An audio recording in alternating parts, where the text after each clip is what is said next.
Faly naravantsika rehetra ny ambassadeur Yehoshua Elia manome voninahitra manokana ny Dada Maria Ava ary manome voninahitra ihany koa any Yehoshua. Tonga rehetrika eo amin'ny fampianarana vaovao.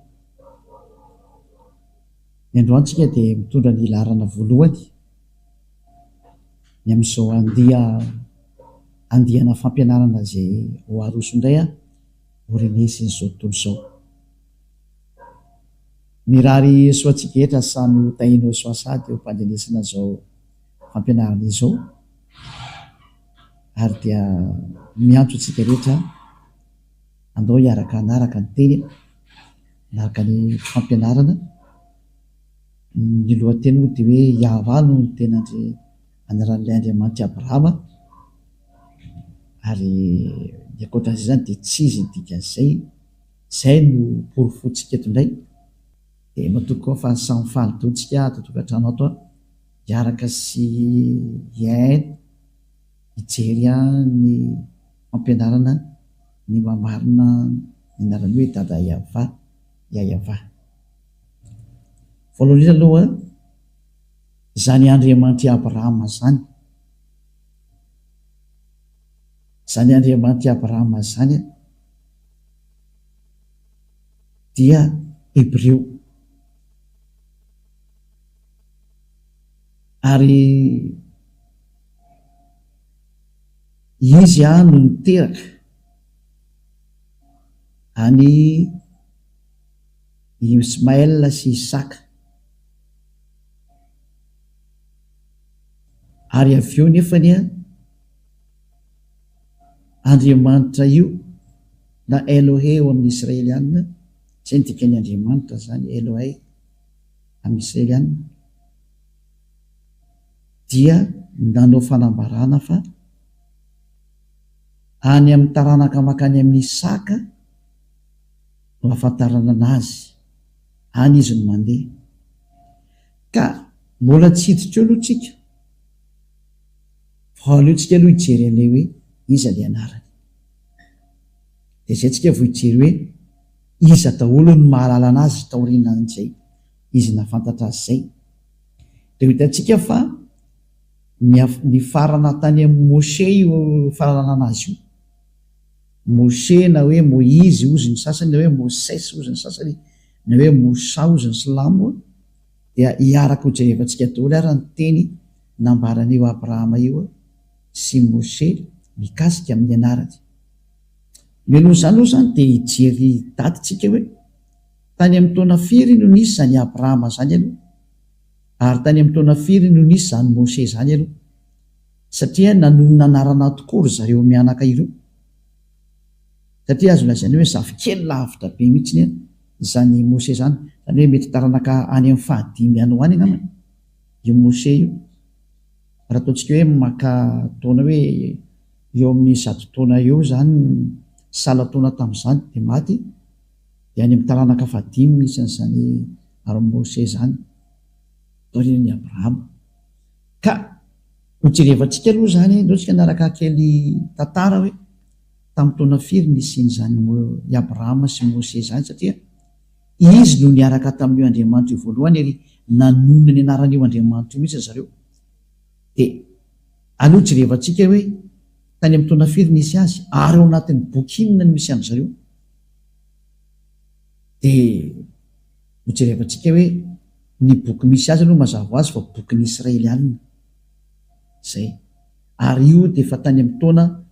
moins 2000 tany ho any raha ny exactitude dia eo amin'ny hoe eo moins 1800 eo angambany izy io. Andao no jerevantsika kely araka ny manampahaizana moa fa samy mahafantatra ny tantara araka ny sary misy hoe tamin'ny taona firy ny existe zany ataontsika Abrahama zany. Hoe jerevantsika kely somary jery kely tsika aloha hoe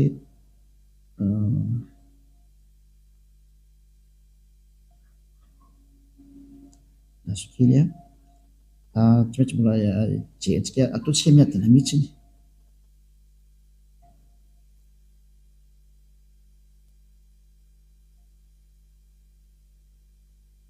dia manaraka tsika tokony miadana be mihitsiny ny fandehan'ny tantara. Dia rehefa misokatra le soratra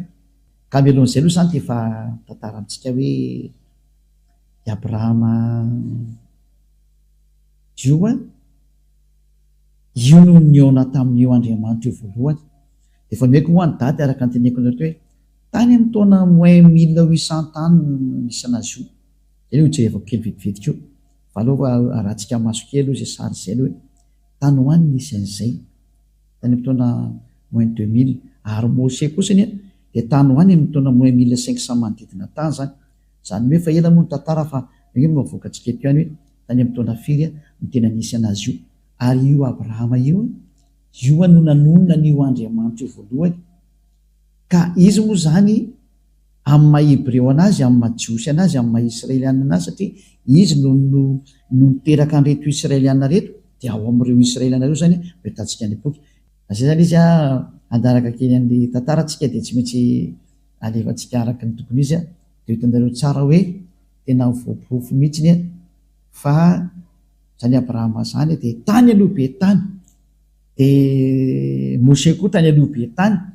ary izy mianakareo niara-niantsona io Andriamanitra io dia hojerevantsika iza le nantsony. Dia ho hitanareo tsara fa le nantsony izy mianaka ireo dia le hoe Iavà. Ary tao amin'ny andro Mose moa dia tena lasa hoe Iavà zay. Zany hoe tena mipetraka tsara mihitsy zany le anarana hoe io Iavà io no raha ny Andriamanitra Abrahama io. Io le tsy tia fahotana ary tsy tia mpanao ratsy. Izay le voalazany amin'ny Isia 4:5-5 Isia 4:5-5 hoe indro ny tanany Iavà tsy fa mavonjy ary ny sofiny tsy ladalovana fa mary. Isia moa zany dia manana n'Andriamanitra ny Andriamanitra Abrahama ihany ny Andriamanitra Isia satria mpaminany Israelianina daholo reo. Zany hoe ity resantsika zany dia zareo Israelianina satria Abrahama dia razamben'ny Israelianina ary reo Israelianina reo no tena niaraka taminy. Jerevantsika daholo izy. Zay no mahatonga ny hoe ao amin'ny bokin'ny Israelianina no entanao tantaran'io Abrahama io fa tsy any amin'ny boky hafa mihitsy fa ao amin'ny bokin'ny Israelianina. Samy maniry tia hita daholo sy tia hainy daholo tsika rehetra zao dia aloha jerevantsika hoe iza ny tena anaran'io Andriamanitra Abrahama io dia ho porofontsika mihitsy le izy hoe tena io Iavà io mihitsy ny ve. Izay no porofontsika aloha zany amin'ny androany. Dia tsy misy mahafantatra an'io Andriamanitra io fa tsy Abrahama dia Mose. I Mose moa zany natsoina hoe Moïse na hoe Moses ozy ny sasany na hoe Mosa ozy ny silamo. Dia izy ihany koa nanonona n'izay anarana izay hoe Iavà zay. Oloatrerevantsika daholo zany zay. Ka nidirantsika eo Mose dia tsy maintsy hijery ny taranak'i Abrahama tsika hoe nakaiza ny tenin'io Andriamanitra Abrahama io. Niala avy amin'ny Abrahama izy dia nakaiza dia hitanao fa niala avy amin'ny Abrahama izy dia nakao amin'ny Isaka araka ny teneniny. Ary ny mahafantatra an'izany tantara ny teneniny zany dia mbola zareo Israelianina ihany satria i Mose daholo no nanoratra n'io tantara rehetrarehetra nataon'i Abrahama io. Mose zafikeliny zany dia izy nanoratra anazy zany dia tonga teo amin'izay fahafantarana ny anarana izay hoe Iavà. Dia manome ny fanaporofona amin'izay moa zany tsika eto fa dia hojerevantsika kely eo amin'ny raha manana larosy ianao. Zany hoe larosy zany karazana encyclopédie anankiray izay misy miten'ireo mpikaroka eny na tsy mikaroka raha moa dia efa mahafantatra hoe zany Abrahama zany dia efa tany amin'ny taona ela be zany tena izy. Ka io Abrahama io zany voalaza ato zany misy ohatra hoe Abrahama zao ty ambony iraty dia ato misy ohatra hoe encyclopédie Abrahama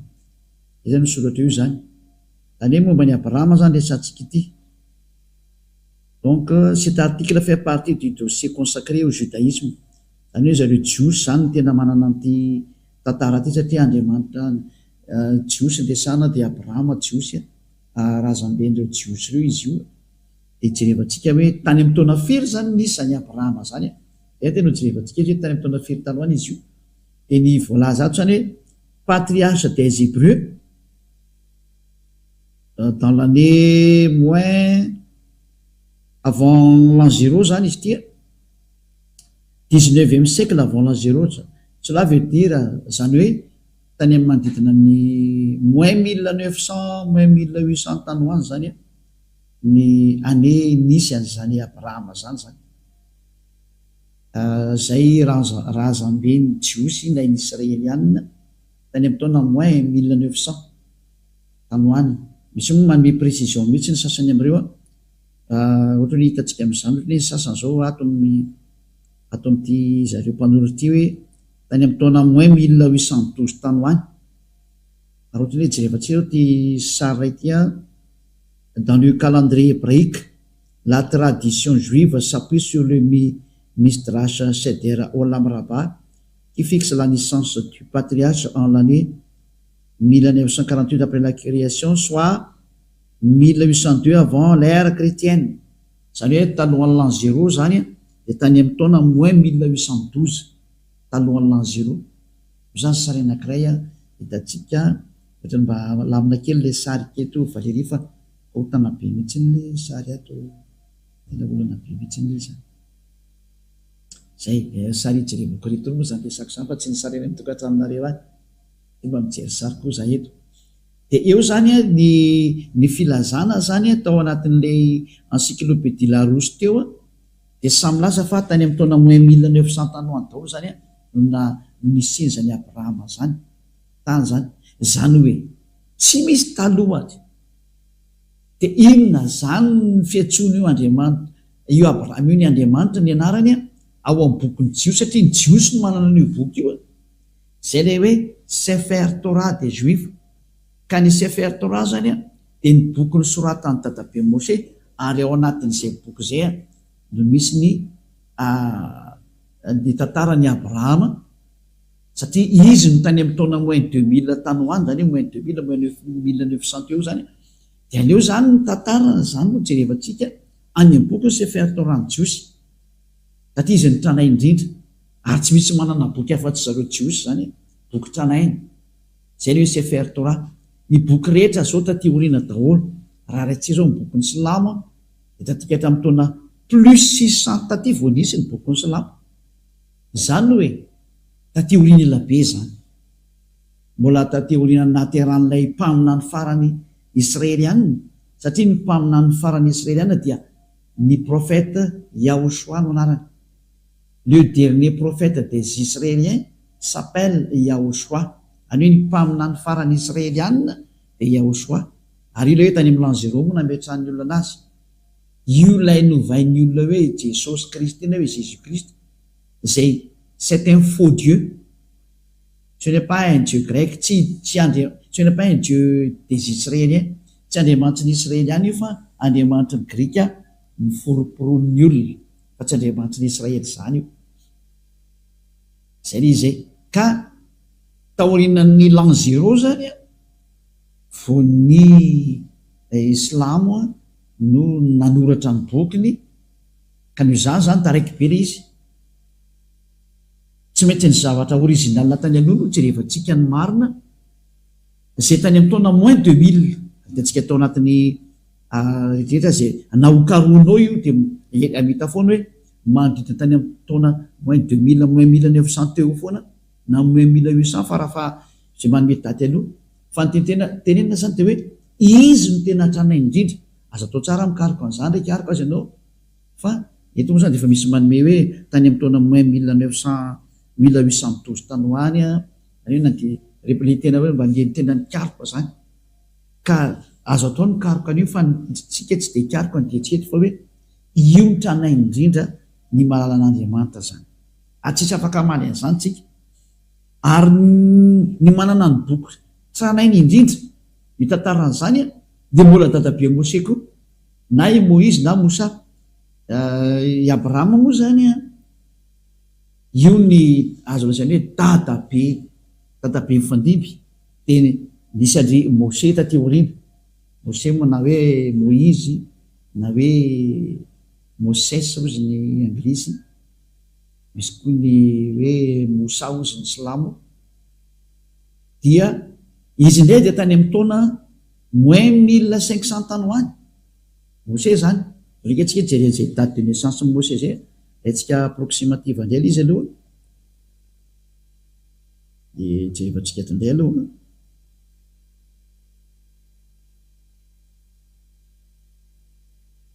izy moa ny atao anatin'ny baiboly ato ny anarany de tsy maintsy ataotsika zay fa le anarany hoe Mose anarana Jiosy zay eto ndray tsika zao mahita hoe vonovoka mihitsy tsy de zao mihitsy ny teny ato hoe par conséquent Moïse qui selon la Torah io le voalesantsika teo Torah io a vécu 120 ans serait né en 1560 avant l'ère commune zay il serait mort en 1445 zany hoe ny fikaroan'ny pikariko an'leny ina moa le pikariko an'le ina moa zany le pikariko an'le date iny de nametraka hoe Moïse de tany amin'ny taona moins 1500 tany hoany no nampisy a Moïse zany hitatsika io izy io zany hoe mbola tsisy talohany koa izy zany tsika rehetrarehetra rehetra hoe na ny bokin'ny Silamo koa na mbola tateorinana be mbola voavokako real izy zany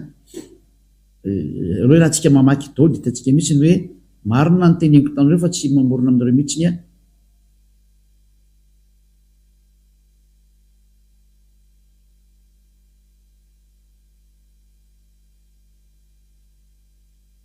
i databe Moïse ndray zany de araka ny voateo tany amin'ny taona moins 1500 tany alohan'ny l'an 0 zany dikan'izay ny tena misy iny atsika jery toerakafa ndray aloha mbola tsy hidirantsika ty aloha fa jery toerakafa atsika aloha satria ato tsy ny tantara ty anakaiky aty fa hijery anakaiky atsy ty le nivovakitsika teo aloha jery hafa tsika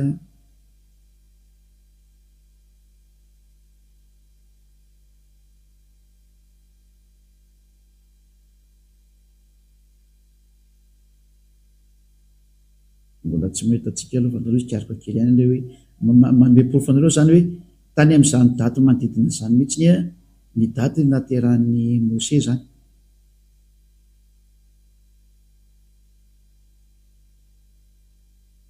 izy zao misy anakaiky koa satria araka ny fikaroana natao aloha afaka mikaroka daholo nareo na nareo koa raha mba afaka mikaroka koa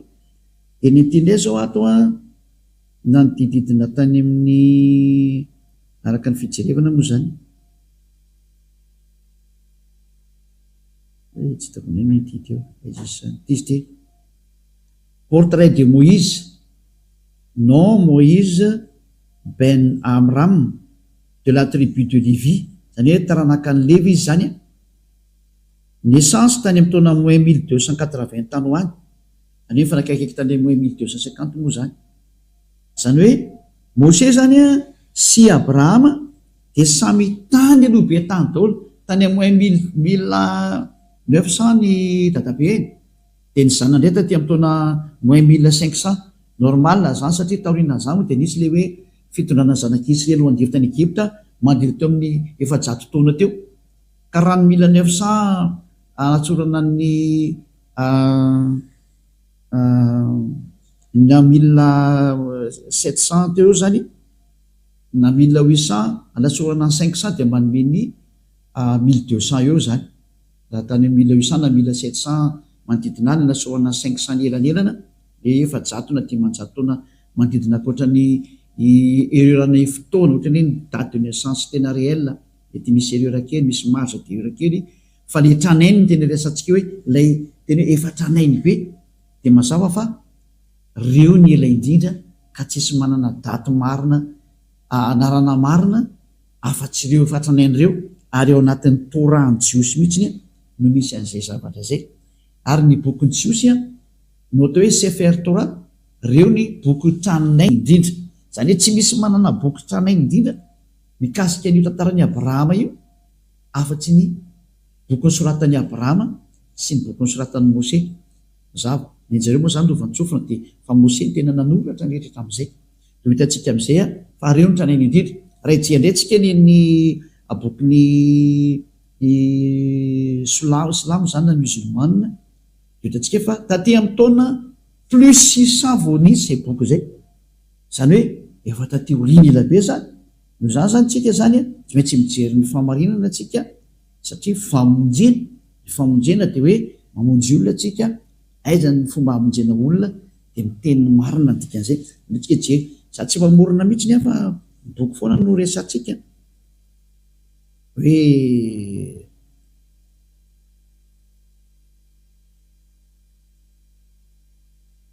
aloha rahantsika kely a.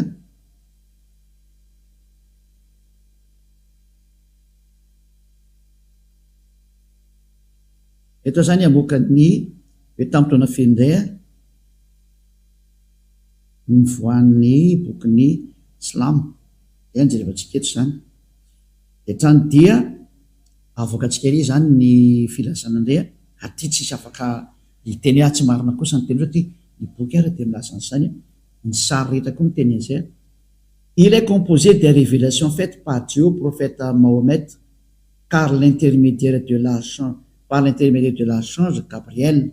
entre plus 612 et 632. Il est l'acte constitutif de l'islam et sa référence absolue. Voilà. Zany eto zany tsika dia mahita mihitsy ny hoe ny bokin'ny Silamo kosa zany izay noentin'ny prophète Mahomet ozy ny ao amin'ny fivavahana Silamo dia manodidina tany amin'ny entre 612 et 632 tany ho any. Zany ny taona nanamboarana anazy zany zay. Satria za teny hoe année de création du Coran zany nataoko titreria dia afaka manoratra an'izay daholo nareo dia io ny dady avoaka an'izany zay. Dia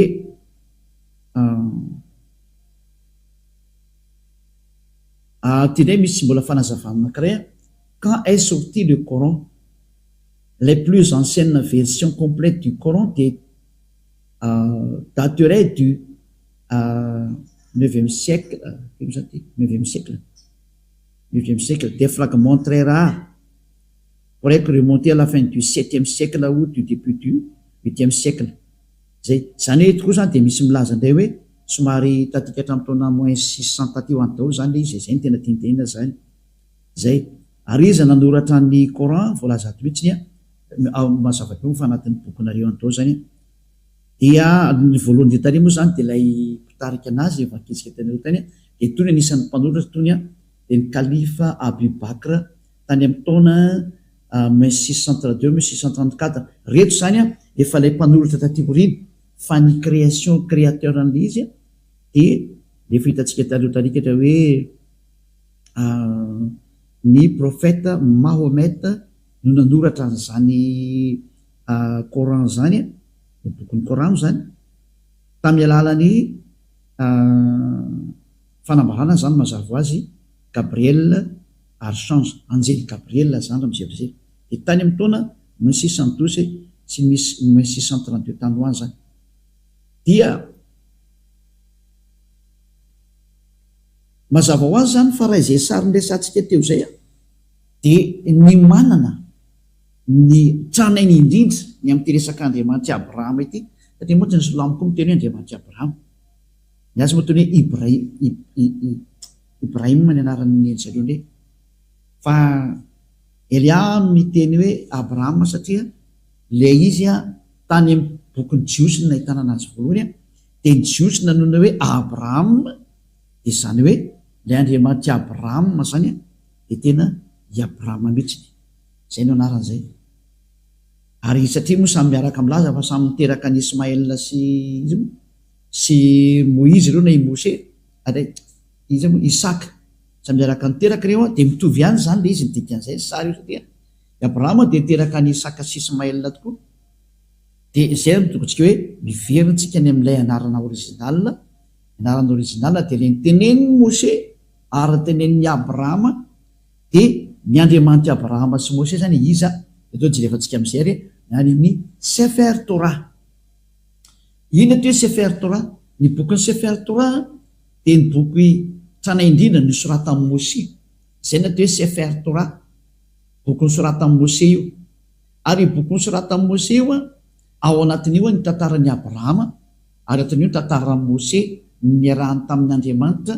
sy ny arahany tamin'ny reto Israelianina reto. Ka raha vao mino Mose ianao zany dia mino ny Abrahama dia tsy maintsy jerevantsika ny tantara original araka ny bokyny jiosy ny Sefer Torah satria io ny écriture tany amin'ny taona moins 1200 moins 1300 tany hoany ohatra zay koa ny Abrahama tany amin'ny taona moins 1800 1700 manodididid tany daholo arakaraka ny daty moa tsy dia tsika tsy miady hevitra hoe firy ny exactitude ny daty fa ny jerevantsika iza ny trandray indrindra fa akamatra ny zay dia mety efa tsy haintsony tena original hoe tamin'ny taona firy mariny ity fa ny jerevantsika dia hoe iza ny tena le livre le plus ancien any iza ny tena trandray indrindra fa any no hitantsika ny fahamarinana dia mazava zany fa arak'izay nomeko antsika teo dia misy référé amintsika zany amin'ny bokyny jiosy ny Sefer Torah ny jiosy atsika re jerikely ny eto hoe Sefer Torah raha misy ato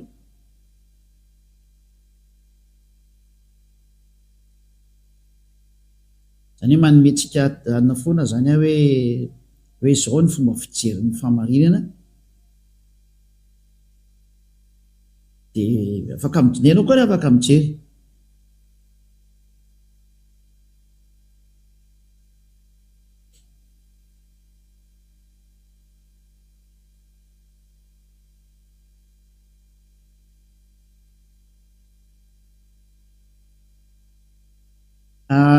ty ny Wikipédia ny Sefer Torah ty efa tsika ampidirina le Sefer Torah en hébreu livre de Torah ou plus exactement rouleau de Torah en pluriel Sifrei Torah est une copie manuscrite de la Torah ou Pentateuch, le livre le plus saint et révéré du judaïsme. Io zany izy dia milaza mihitsiny hoe ny Sefer Torah dia ny bokyny jiosy ilay tena tany aloha tranainy indrindra zany zay ny tena tenena amin'izay sary zay zany araka ny voalaza ato zany dia ao anatin'eo zany moa ny teny nambaran'ny Moshe livre de Moshe na atao hoe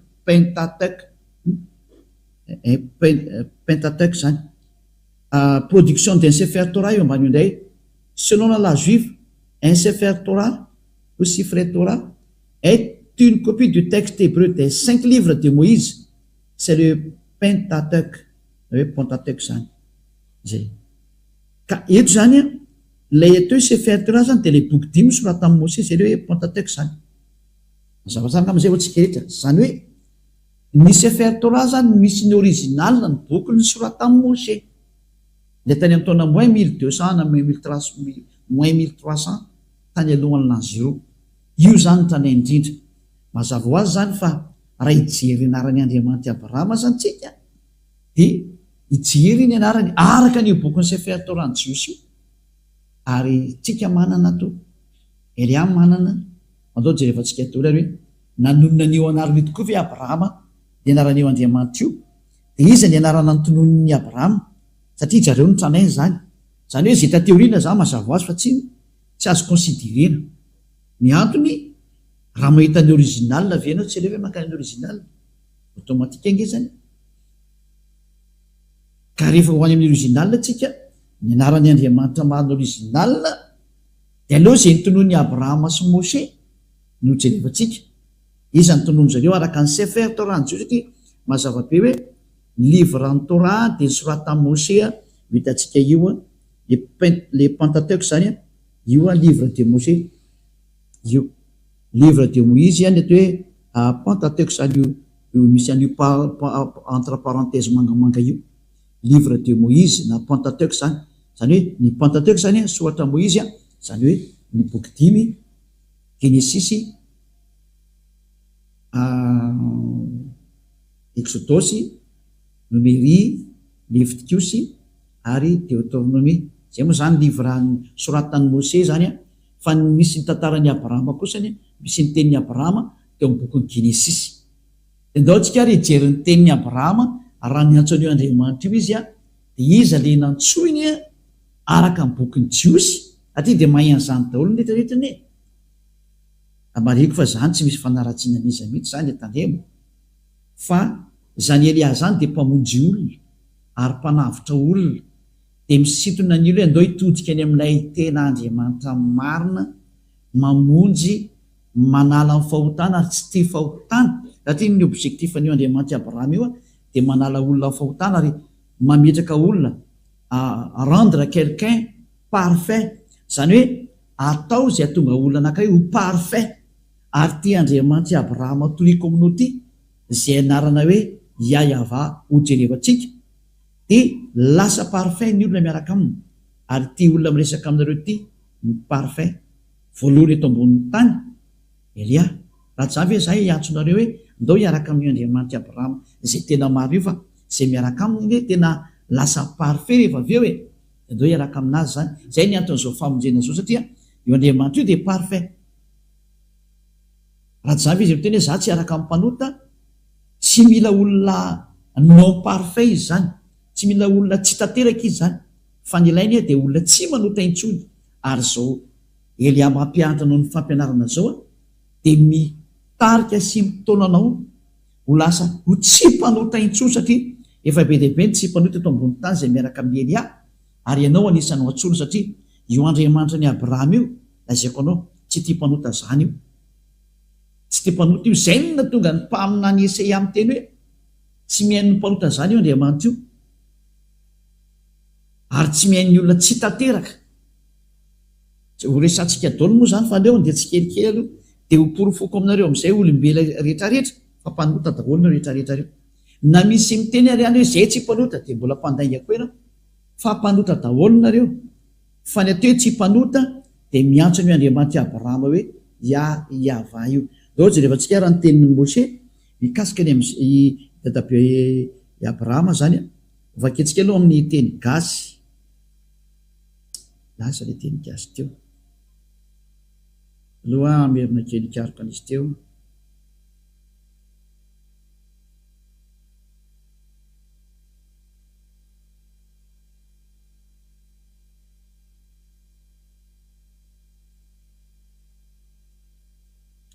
Somary jelikelytsika.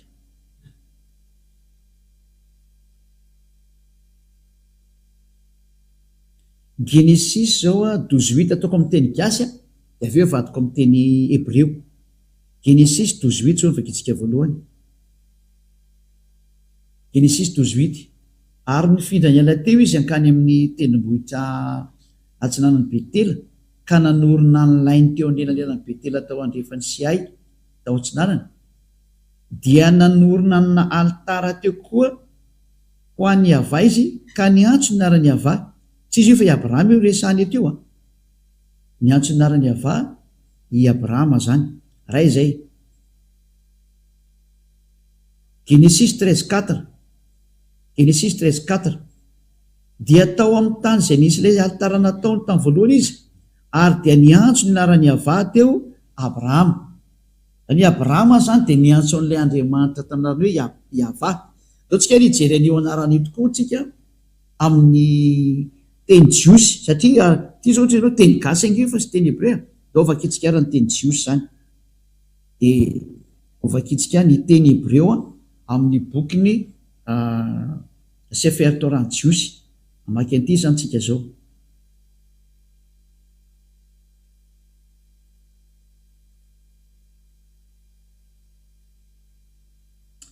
Vakitsika le Genesis teo Genesis 13:4. 13:4 angamba izy teo. 13:4. Ty zao anakaiky fotsiny dia fahampy antsika zany ty zao. Eto sika le hitan'ilay anarana hoe Yahva. Voilà. Eto zany ny teny Hébreu le rangitra koa dia hito le Yahva zao hito. Izy hoe aleo alaiko sary dia hitanareo. Alaiko sary le izy. Opiako sary kely dia avy teo dia transferiko aminareo amin'ny eto ihany, fa tsy mandeha lavitra koa fa eto ihany. Hitanareo amin'izay le izy. Ty zao ilay ina moa? Ilay Yahva zao ty. Io. Ilay matotsika menamena. Io. Ty zao ilay Yahva ty, io zao ilay anaran'ny Andriamanitra ny Abrahama io Yod Ea Vava Ehe. Io zany ilay anarana io. to tsy de maitsomaitso eto ambany eto ohatrany tsy de tsara da matsatsotsatso le tsoratra fa tsy manino io zany a lay anarany Andriamanitra Abrahama de ito ny famakinana azy eto zao aloha alefatsika am'izay ty ampidirina loha tafiditra izy de vakitsika am'izay a de iny fiantsonany ty anarany Hebreo ty Iôda ty voalohany ty a de he ty faharoa ty a de vava ty manarakaraka ty a de he de ny fiantsonan'io a Yahva zay ny fiantsonan'izy io zay ny anaran'izy io zany rehefa vakina hoe asomary azavaiko amitsika kely amin'ny teny anankiray eo tsika aloha jery tsara ngamba leo tsika mitsande mijery ny teniny dadabe Mose satria i Mose no efa namaky an'io anaran'io voalohany a de aleo alaitsika avy hatrany ny fomba namakiny anazy zany tandeha azakazaka makany amin'ny Mose satria i Abrahama ny antso an'io anarana io Yahva io a de tao jerevantsika koa neny Mose zany iverenantsika le ato io de io le Yahva teneniko anareo zany ty saingy ato moa zany le traduction le anarana misy miady hevitra be am'ty anarana ty hoe ina marina ny tena famaky an'ity satria lay Yahva eto zany aveko alaina sary kely le mandeha de ho jerevantsika fomba famaky anazy a de izay mamaky an'le nanonoko anazy nefa ny afaka amin'ny fahotana zay ny zavatra misy zay de ity Yahva ty a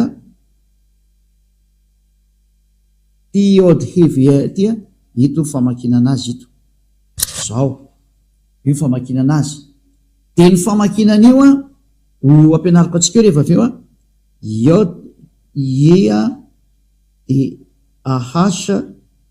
de Vea de Ahasa toy ny ahoana ny fomba anaovanao zany ka itinga io vakika io fa azavaiko andreo ny fanoratana anazy zany hoe ny jiosy mantsy mamaky teny avy any amin'ny droite makany amin'ny gauche de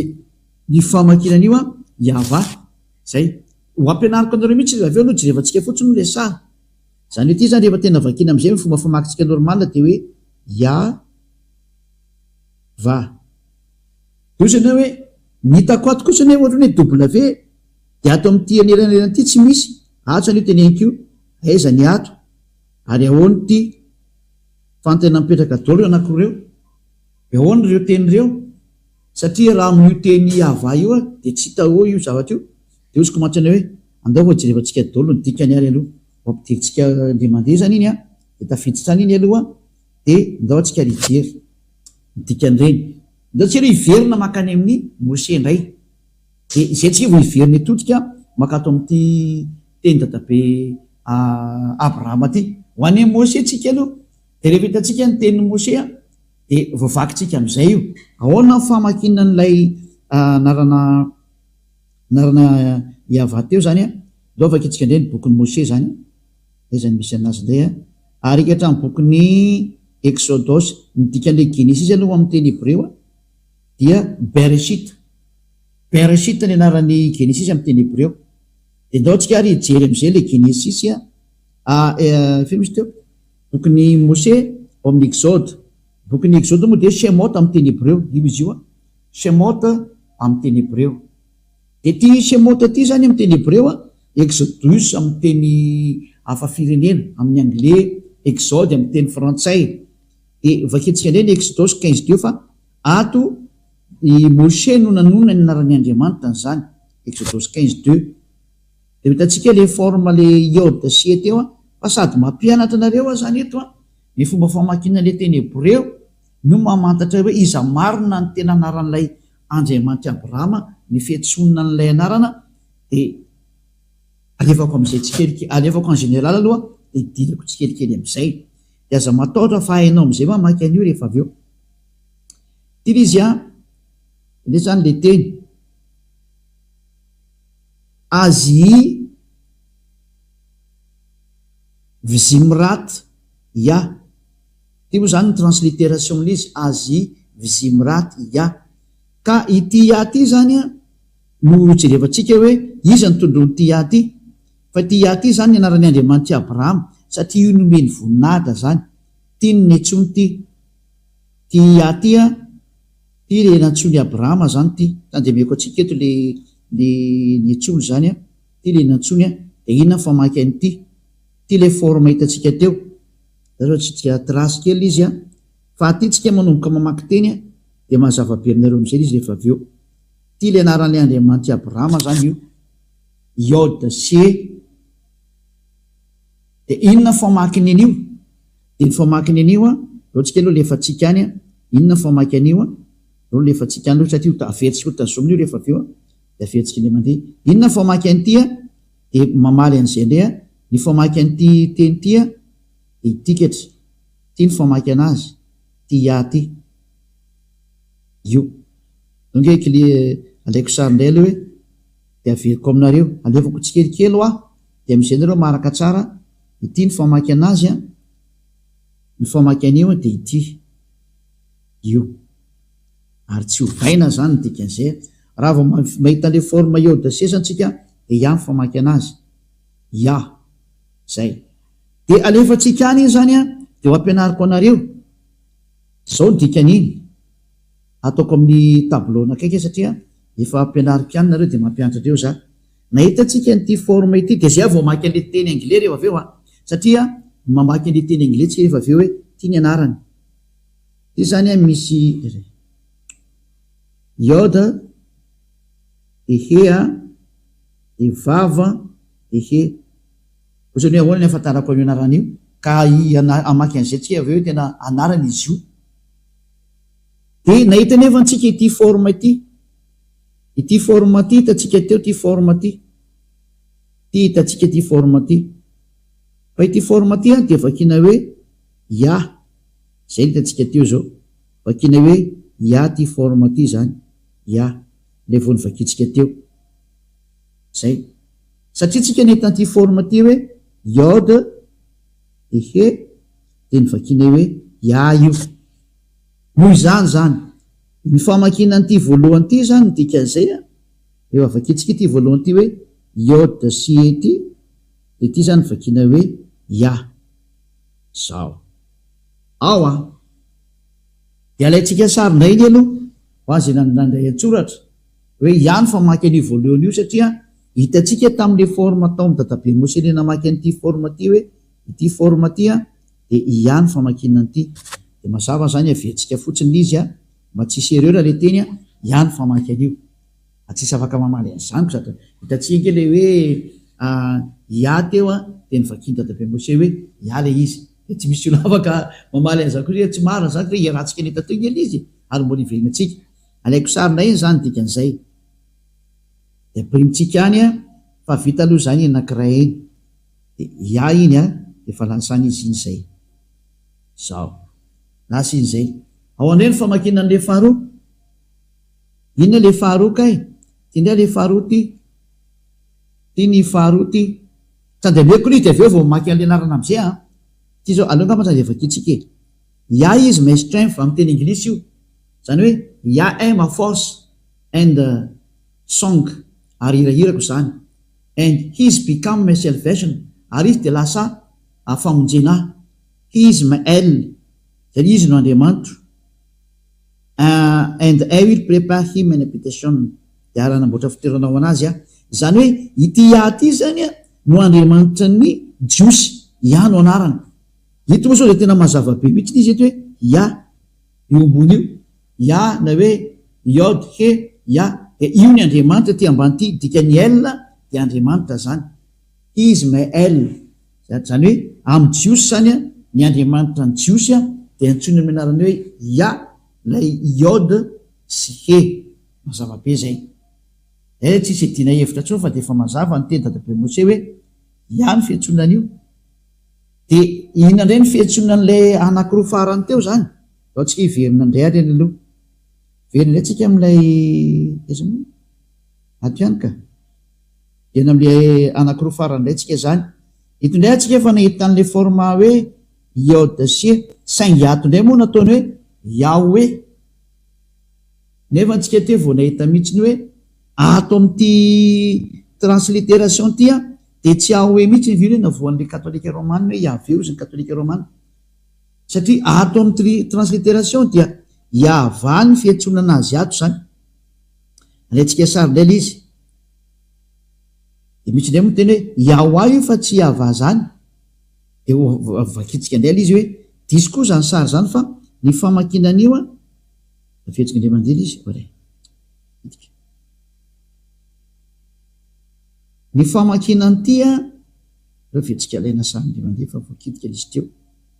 de zao araky nampianariko anareo azy zao oke izy ataotsika ty zao izy a ty zao le soratra zao de ny fandikanan'io zany a ity akaikiny eto ty any ity voalohany ty fa hitatsika fa iaty efa mivakitsika teo ia ny famaky an'io de voanandray raha famakinany ty faharoa farany ty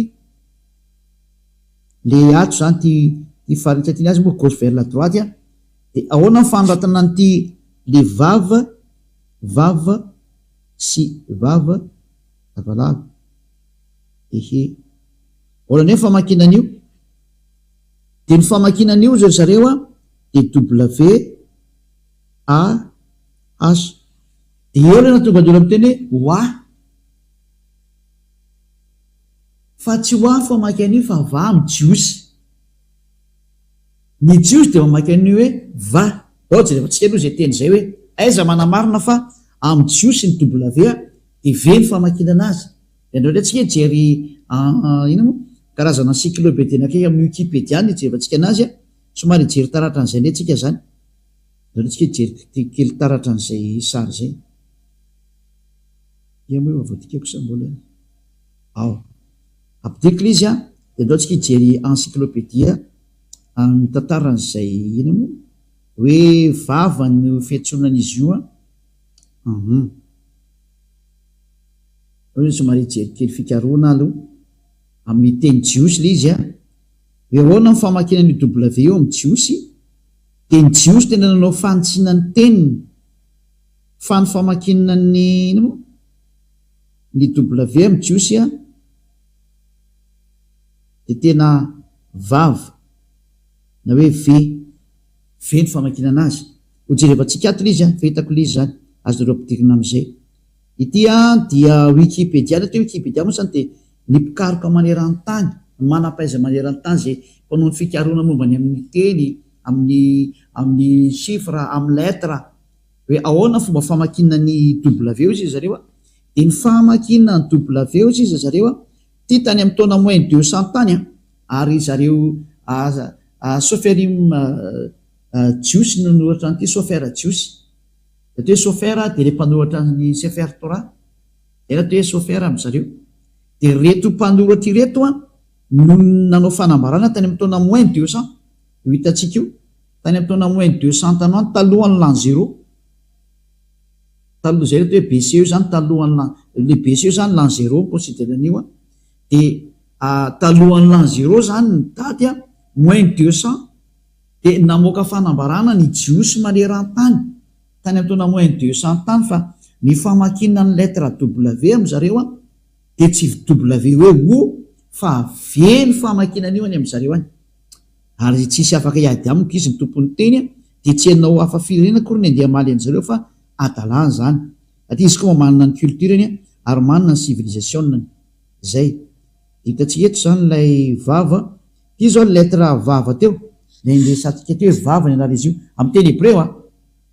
de mampiandra le teny hébreu de mamay mamaky teny hébreu tsika tany de mahafantatra hoe marina ny teniny Elia ambassadeur-ny Yahosoa fa tena ve ny fiantsonan'io io zany le vava lettre hébreu izy io atao ambonitsika mahita hoe vakitsika Israël description date followers prononciation of moderne standard Israël hébreu zany hoe ty zany ny fanitsina ny teny hébreu zay ny diso'ny olona de nahitsiny zareo zany hoe filazana description zany filazana ny fitenenana mikasika ny prononciation araka ny fanitsina moderne standard ny teny hébreu zay prononciation zany izy ty io mazava-be sotra hoe prononciation io raha tsy mety teny anglisy no dia fanazaveko tany hoe ny fanononana ny teny hebreo araka ny fanononany hebreo anazy standard mihitsy moa ny filazana azy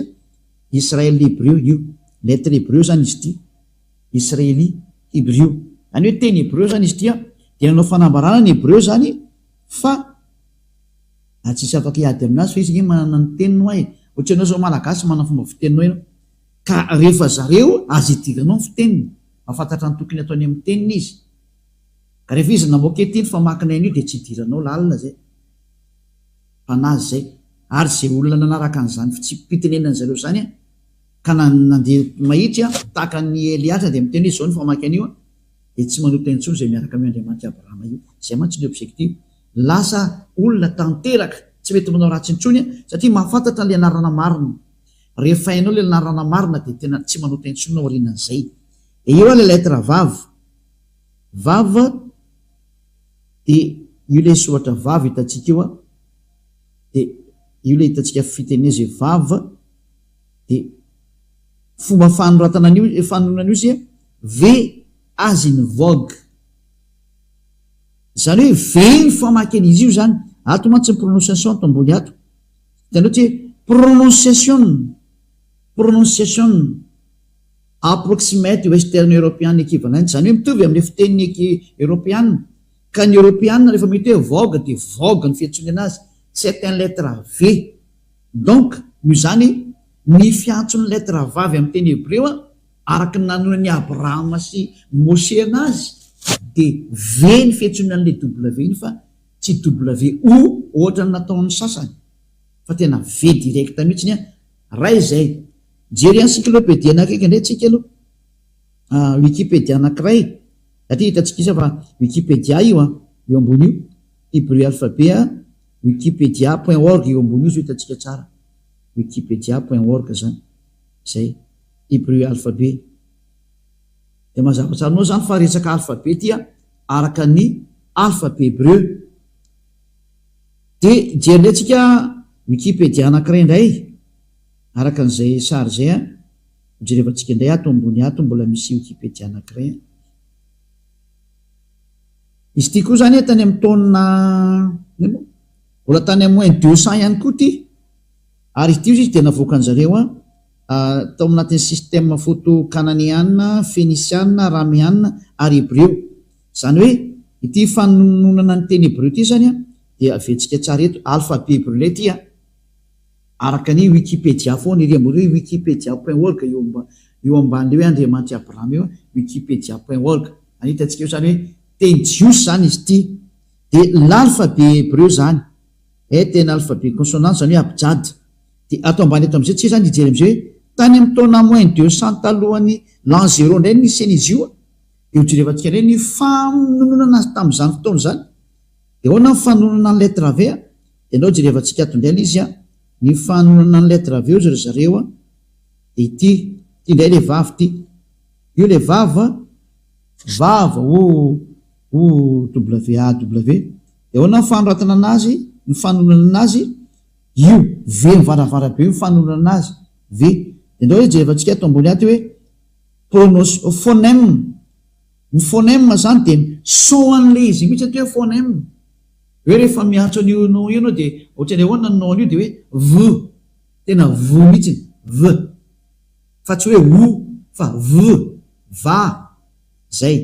dia zay le hoe napetrany ato zany ny phonème an'izy io V mivaravara be io matoka fahitanao ndraiky io V io zany ny fiantsonan'le vavy io V dia io le vava io ny phonème an'izy io zany nany rehefa tononona amin'ny vavasilina eny izy dia V ny fanoratana azy araka ny Wikipédia zany hoe tsy misy olona mahazo mamaly ntsony fa ny vava tena V mihitsy ny fiantsonana azy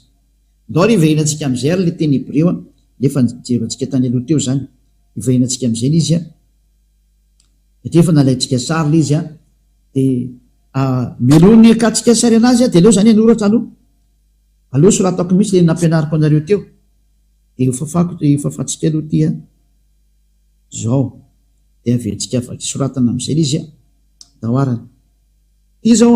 le voalohany iode ehe de ny famaky an'ity ozy ny jiosy a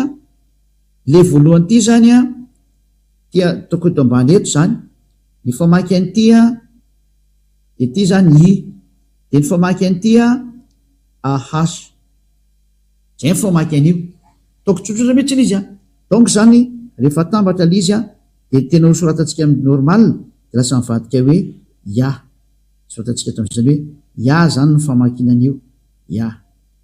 zay mazava zay a io zany ny dadabe moseny ny antso an'io de tsy azonao lavina fa rehefa mahita an'io forme io anao zany a de ihany fetsony dadabe moseny io de tindrantsika ary am'le w aloha ratsika sary teno de rehefa tsika any iny de efa afaka mijery an'iny nareo rehefa avy eo a de rehefa tsika any iny zany io le iafa tafiditra amoaka sarina ndretsika zany lay WAH fa vetika soratana fona aloha izy efa teo a mba ho famarinana amin'ny fampianarana anareo petraka tsy le iode de hea de vava de he ahoana reny fanonana an'ity de tsika teo nahita tsara fa ny nanonona ny zareo hebreo an'io a de nataony hoe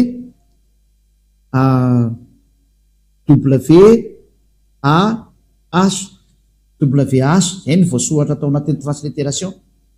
de ny hebreo nametraka mihitsy ny fanonana an'ity vety a vo hitatsika teo mihitsy ataotsika maintsomaintso tsara mihitsiny a ity ozy izy ny famakina an'ity dia v no zany zany a rehefa mamaky an'ity zany tsika de lasa hoe v a e a e h zany hoe ny famaky an'ity zany dia va ataotsika normal am'zay satria tsika mamaky de gauche vers la droite normal de va zany dikan'izay va atambatsika am'izay arany satria ny famaky an'ity ozy ny hebreo va de apitsika an'ity am'izay a apitsika an'ity am'izay eo anolonany a ity nefa ny famakina an'ity a ozy zareo hebreo de atao hoe ya grec ah ya de rehefa atambatsika zany ny ya de ny va de io ny mamoaka hoe izy am'izay no avoakany ataotsika mavomavo ya de voalohany zany le iode c ary va VAH io le iava antonon'ny dadabe mose a ya iava zay hitatsika zao le fanomana ny 4 lettres hébreu les 4 lettres hébreu zany hoe anarany hébreu zay miteziny anarany Andriamanitra ny Jiosy a Abrahama io Andriamanitra Abrahama satria Abrahama no nanonona an'io anarany hoe Yava io de ny fanonana an'le lettre hoe Yod he vava he ozy ny hébreu a de Yava ny fanonana an'io de tsy misy hafa firenena mahazo manovana zany satria zareo tompony no miteny an'izay a dadabe Abrahama ny antso an'io a Mose ny antso an'io a de ny anaran'le Andriamanitra manala ny fahotanany Jiosy mahatonga le olona tanteraka ary tsy manota intsony a Yava no anarany ianao zany rehefa teo afaka amin'ny fahotana tsy anota intsony tsy teo vereny amin'ny fahaverezana mandrakizay a de manatona an'io Andriamanitra Abrahama Yava io satria sady nantsony Mose io a nantsony Abrahama am'izay io no nantsony izy mianaka ndao tsika hiverina amin'ilay raitsika sary indray tya raha misy maniry ny fampianarana moa de efa raitsika antsoratra iny efa tsika ny any iny zany verina am'izay tsika zany am'le tena soratra hébreu dao ary Exodus chapitre 15 verset 3 Exodus chapitre 15 verset 3 zao ndray moko zany ny fandehan'le teny eto zany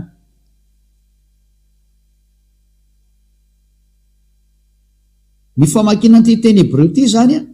io zao le teny hébreu ty zao le terme hoe Yava de jerevantsika inona mivaky n'io teny io Yava ish milshama Yava shmo de jerevantsika ny dikan'io ato ty moa zany le fandikana teny diso nataon'ny katolika romana nataony hoe Yahweh ny anarany nefa tsy existe zay terme zay zay natonga ny hoe efa nesorony zareo anatin'ny baiboly zany terme Yahweh zany satria tsy existe ao zany de zao ny teny ato hoe Yava izy manao voa adiako amin'ny teny malagasy de hoe Yava dia lehilahy ho amin'ny miady mpiady izy zany dikan'izany Yava izy his name Yava ny anarany to moa zany hoe dika teny diso to ny avy eto satria tsy izy ireo dika teny katolika romana reny de tsy raisitsika fa satria nadika avy amin'ny teny katolika romana mandika teny io fa ny original tiany original teny Yava milkama Yava sumo original fa transcription fa transcription mbola tsy complet de zay na tonga anazy ny complété ke zao no tena fiantsonana io ary zao no tena anarana io amin'ny jiosy de dikany sumo anarana zay no mahatonga anazy hoe Yava his name dikany name zany anarana zany zany hoe Yava no anarana hitareo zao hoe na ny katolika romanina koa raha nandiso an'io samy nandiso ny protestanta nanao hoe Jehova katolika romana nanao Yahvé de samy lasa mpanota dao izy rehetra de tsy haiko zany le anareo na mba inona ny antsonareo any samy manontany tena daolinareo any hoe iza le natsonareo zay miantso any Andriamanitra Abrahama samy mamadibadika ny boky nosoratanareo any nareo rehetrarehetra fa ny bokyny jiosy de milaza sady afa-pahotana sy tsy manota intsony zay miaraka amin'ilay anarana nyteneny dadabe Abrahama sy dadabe Mose ny anarana nyteneny dadabe Abrahama de Yava ary ny fiantsonan'ilay ray anaran'le ray amin'ny voalohany hoe Yod-sie de hoe Yah de zay no mahatonga ny anaran'ny io Andriamanitra Abrahama io hoe Yava ary zay ny antsoan'izany anarana zany de lasa tanteraka daholo ary lasa tsy mahay manota intsony ary zay ny planio Andriamanitra io tena izy ho lasa tsy mpanota ny olona ho lasa tanteraka ny olona ho lasa olo marina le olona tena manana ny fiainana manak'izay anjaranao zay mahaino anary aloha zany zao mieritreritra mbola hanompo Andriamanitra tsy izy venao mbola hanaraka Andriamanitra diso anarana venao zay na tonga nanome an'le daty teo zay na tonga nanome an'le daty teo hoe jereo am'izay le anareo izy natsonareo any nanome daty zao ho an'ny sefer torany jiosy momba ny Abrahama momba ny Mose de nanome daty koa de samy mandray resona am'izay satria samy nandiso daholo ingeny nareo olombelona rehetra nanome daty koa ny bokyny Silamo eo tany amin'ny taona plus 600 vao navoakany zareo de iza zany no naranao raisitsika zany raha tena hivavaka marina ianao de valy raha tena hivavaka ianao andana miverina ny original de ho afaka mifahotany ianao tsy hanota intsony ianao ho lasa parfait ianao ary araka amin'io Andriamanitra Abrahama io ianao zay zany ny lesona antsika androany namantatra hoe iza le anaran'ny Andriamanitra Abrahama tena marina fa ny ankoatran'io de tsy izy daholo de mazava azy ny anaran'le Andriamanitra Abrahama tena marina dia Yahva ary nantsoy ny Isaia io any amin'ny Isaia toko fa misy 24 ngaminy izy Isaia 26 mosa 24 tsy tadidiko tsara izy Isaia hoe natsoy ny Isaia hampaminany mihitsy izy io zay avako raha ato le izy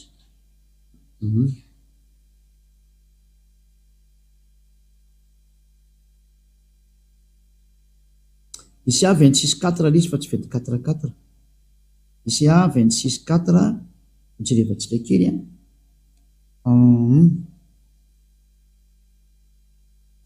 boky Isaia toko fa 9:20 de voateny ato mihitsy araka ny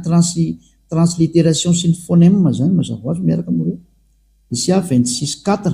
ao amin'ny boky ny Sefer Torany Jiosy Sefer Torany Jiosy ty vaketsika ity io izy io zany le rangotra koa ny jiosy io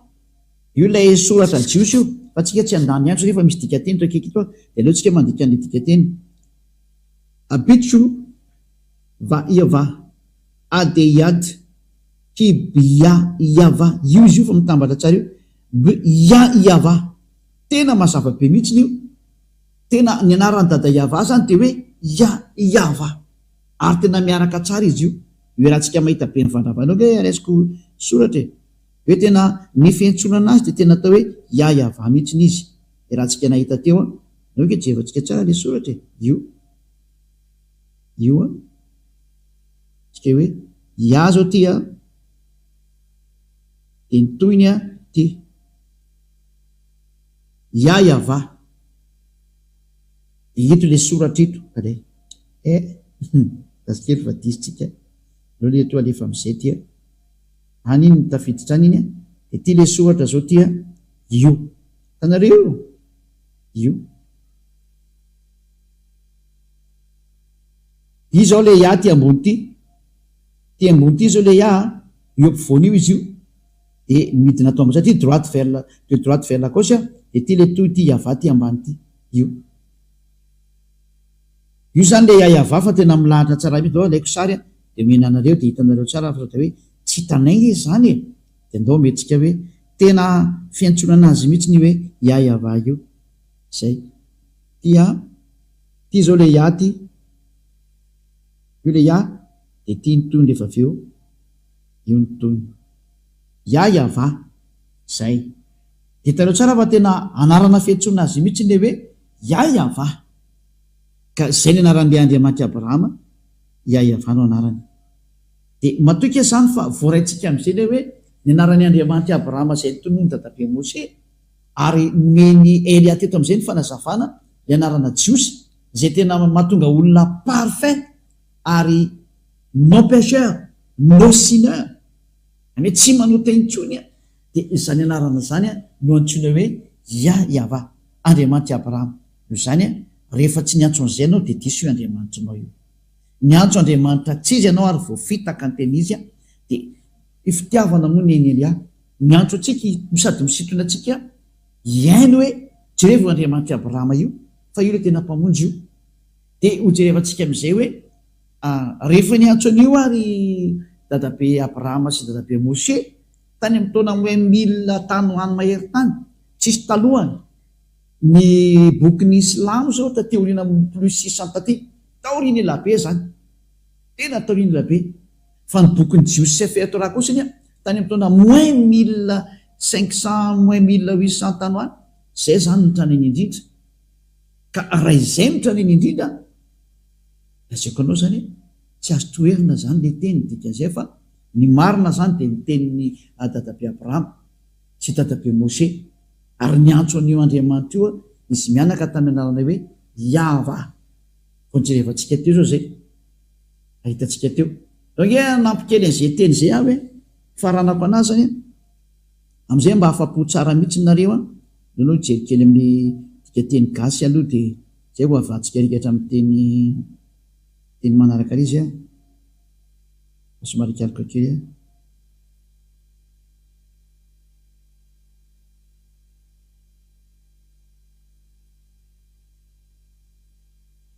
atao amin'ny aiza moa zany Genesis 21-23 donc itsika jeren'izay Genesis 21-23 zay Genesis 21-23 na hoe Bereshit moa zany filaza azy atao amin'ny Genesis 21-23 mbola toy ny teny teo apiko zany le izy Genesis 21-23 de hitatsika ato fa tena niantsonarany Andriamanitra mihitsy izy amin'ny anarana hoe iava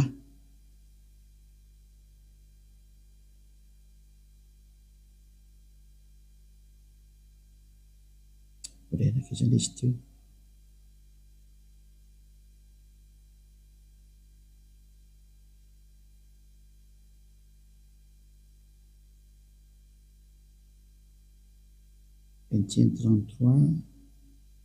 Vingtième 33 nijerevantsika efa-tsy 23 Vingtième 33 nijerevantsika kely azafady indrindra ho an'izay manaraka fa 33 le izy fa tsy 23 Vingtième 33 ngaman'izay 33 iaty izy ty indray le rangotra koa ty de io no anaran'ilay Andriamanitra Abrahama zao io mipetraka io ampovoany io le iod he vava he io le alphabet hébreu iava zany anaran'izy io hitatsika tsara hoe ao amin'ny Genesis 21-33 de mbola miteny mihitsy le Bereshit vahita Eshel biver shava vaikrasham bshem iava Eloham Elolam safady indrindra io le terme hoe iava foana zany hoe i Abrahama zany de tena niantso mihitsy ny anarana hoe iava avaketsika indray miteny anglisy adivoko aminareo and Abraham planted a grove in Beersheba and called there on the name of Yahweh the everlasting any hoe niantso ny aran'Andriamanitra rehefa nametraka zavatra atao amin'ny toerana anankiray io zany ataontsika malakilaky ny dika teny satria fa asa lavitra ny teny zany hoe io zany tsika de mahita mihitsy ny hoe i Abrahama de tena niantso ny toko sy andininy telo zao nomeko anareo teo tombe Genesis 12 de Genesis 13 de tena hoe Genesis 21 33 ny farany hoe tena niantso ny Andriamanitra io izy tamin'ny anarana hoe Yahva. Ny Andriamanitra i Abrahama zany zay tany amin'ny taona moins 1900 sy Mose tany taona moins 1200 moins 1300 tany any de tsy izy anaran'ny Andriamanitra ny fa Yahva. Rehefa tsy izay zany de tena diso ianao ary manekena ho diso satria manino famonjeny ty fitiavana anao vonjena ty tsy resak'inona fa hoe andao vonjena ny fanahinao. Rehefa te vonjena zany ny fanahinao de maiza menao zay. Rehefa tsy te vonjena ny fanahinao de aza rina de vita. Fa ho an'izay olona mitady famonjena maiza meno ny tenin'ny Elia. Fa famonjena nataon'ny Elia anavotra anao. Hijery ndretsika amin'ny manaraka zany hoe de inona ny toy izay. Satria rehefa ohatra anao zany ka manaraka an'izay tenin'ny Andriamanitra Abrahama zay de nakaiza io Abrahama io no resaka rehefa avy io Andriamanitra Abrahama io niresaka anakaiza izy io ary aiza ny teny enona farany, iza ny tokony enona amin'ny farany zany. Horesantsika indray zay manomboka amin'ny fampianarana manaraka zay efa tsy hoenareo mety ho rapitso mety ho afaka pitso fa teo zany de efa andeha de enotsika indray toy ny hoe nakaiza izay dadabe Andriamanitra dadabe Abrahama zay, nakaiza iza no mitondra an'izay mbola famarinana zay, aiza io Andriamanitra io zany niaraka amin'ny iza io Andriamanitra Abrahama io de tsy moa fa niaraka tamin'ny Mose de ahoana zany ny toyny raha am'izao vanantsika zao aiza no ahitana io Andriamanitra Abrahama io de valiny miaraka amin'ny Elia izy am'izao.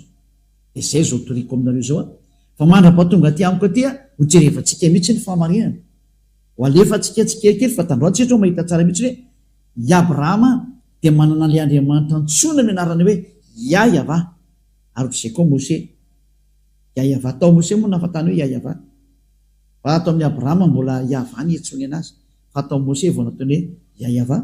ary ny mpaminany ny antso hoe Yahva. Zay vao tena mazava tsara zany sary ka mirary soatsika rehetra samotainao soary samby arafady tory hoe fantatsika rehetra maneran-tany aty famonjena maneran-tany zao rehefa ny Elia zao mamonjy ny rehetrarehetra na Israeliany ianao na Araba ianao na Anglisy ianao na Vietnamiany ianao na Sinoa ianao na Amerikany ianao na Afrikany ianao ho an'ny rehetra ny famonjena. Elia tonga amonjy, Elia tonga navitra, Elia tonga hitondra ny famonjena ho an'izay maniry ny vonjena ary tsy anaikitsony ho volony divoly fa mba ho avitra amin'izay aza matahotra tonga ny famonjena atsika. Tsy misy tokony atahorana ntsony fa velona zany Andriamanitra mahery Yahva zany ary zany ny maniraka ny Elia ankehitriny misolo tena azy mivantana Elia ankehitriny tongava ianatona ny dada Yahva ho famonjena ho anao. Zay ny tenin'ny Elia ary voninahitra ho any dada Yahva, voninahitra ho any koa an'ilay mpaminany faran'izay ny rany resantsika mihitsy ny momba ny mpaminany farany io ary ny mpaminany faran'izay ny rany io dada malala Yahva io ianarany dia Yahoshua. Ary hojerevantsika mihitsy ny hoe iza io Yahoshua io ho tonga any mantsitsika ahoana ny teny nambaran'io dada Yahva io, inona ny tenen'io Andriamanitra Abrahama io hojerevantsika de satria ny tanjona ho afaka amin'ny fahotana ary ho tsy manota intsony. Ary ny olona hitanao mitoreto Elia lay olona tsy manota intsony eto ambony tany ary lay olona tanteraka noho ny amin'ny fiarahany amin'ny dada malala Yahva andao hiaraka amin'ny Elia ianao. Voninahitra ho any dada malala Yahva ary vavakitsika sotra betsaka dada malala Yahva noho ny amin'ny teny izy nomenao fa ny teny nomenao tena fitiavana ary famonjena mampisaintsaina ny olona rehetra eto ambony tany hoe ho aiza ianao. Elia mangataka dada malala Yahva aza vela vonony de volontsony ny olona fa ampy zay be zay efa maty leona tsikondreony amin'ny elo any zay vonjeo ny olona dada malala Yahva zany ny angatany Elia aminao hamonjy ny olona ary hanavitra ny olona ary iaino ny tenin'ilay mpamina ny farany zay mbola ho azy avy akoatran'ny atsikoriany mihitsy ny hatsarany zany mpamina ny farany zany Yahoshua manara dada malala Yahva maneho ny voninay tao sy ny herinao amin'ny anarany Yahoshua. Halleluja, amen. De mirary soatsika rehetra samotainao soa ho amin'ny fitoizany fampianarana amin'ny manaraka andeha veloma tomboka.